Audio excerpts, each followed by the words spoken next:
The Desire of Ages, the Fullness of the Time. Chapter 3, and this is part 3.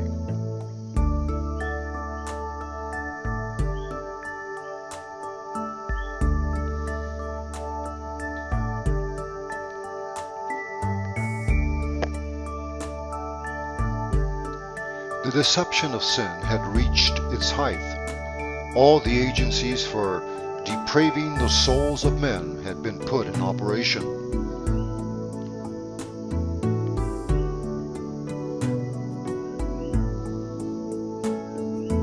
The Son of God, looking upon the world, beheld suffering and misery. With pity he saw how men had become victims of satanic cruelty.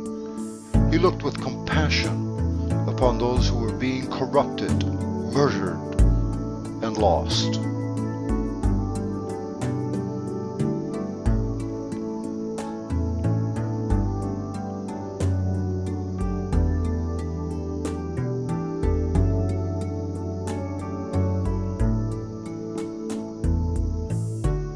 They had chosen a ruler who chained them to his car as captives.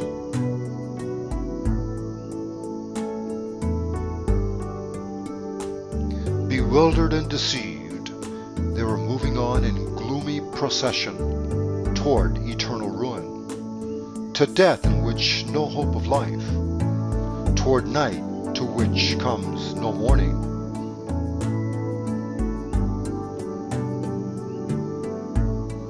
Satanic agencies were incorporated with men. The bodies of human beings made for the dwelling place of God had become the habitation of demons.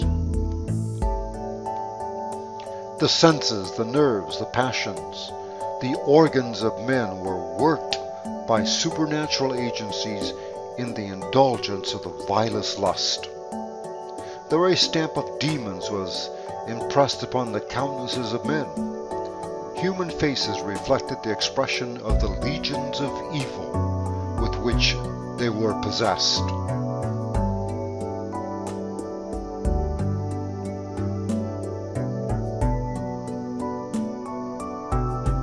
Such was the prospect upon which the world's Redeemer looked.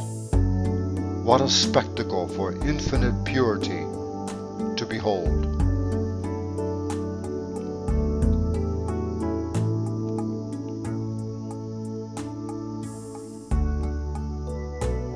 Sin had become a science, and vice was consecrated as a part of religion.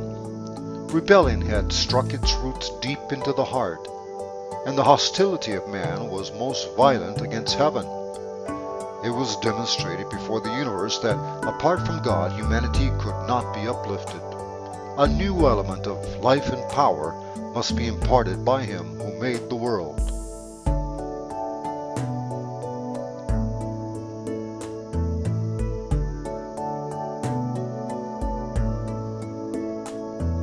With intense interest, the unfallen worlds had watched to see Jehovah arise and sweep away the inhabitants of the earth.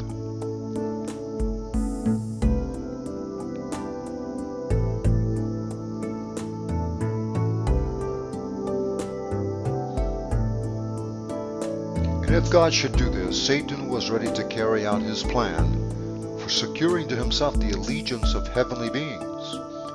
He declared that the principles of God's government make forgiveness impossible.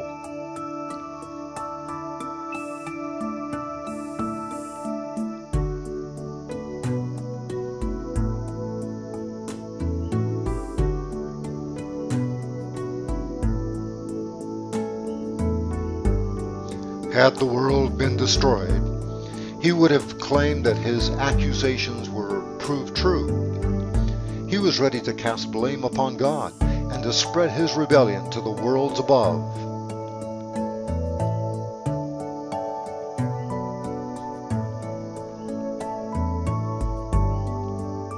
But instead of destroying the world, God sent His Son to save it.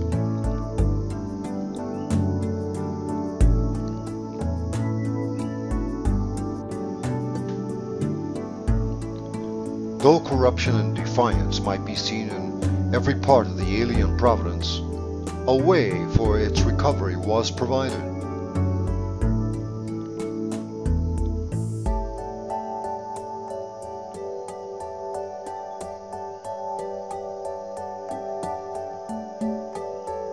At the very crises when Satan seemed about to triumph, the Son of God came with the embassage of divine grace.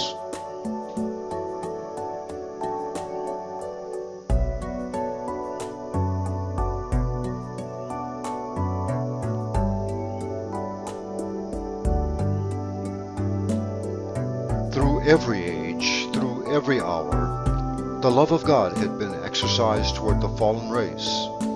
Notwithstanding the perversity of men, the signals of mercy had been continually exhibited.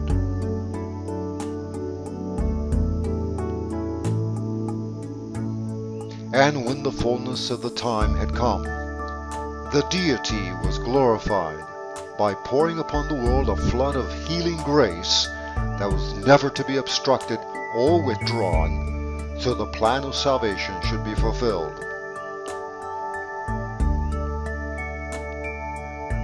Satan was exalting that he had succeeded in debasing the image of God in humanity.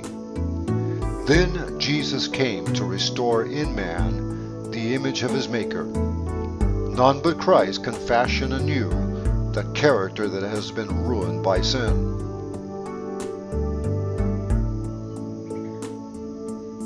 He came to expel the demons that had controlled the will. He came to lift us up from the dust, to reshape the marred character after the pattern of His divine character, and to make it beautiful with His own glory.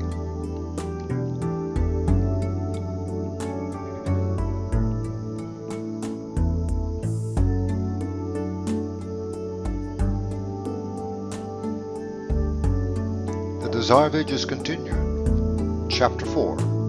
Unto you a Saviour.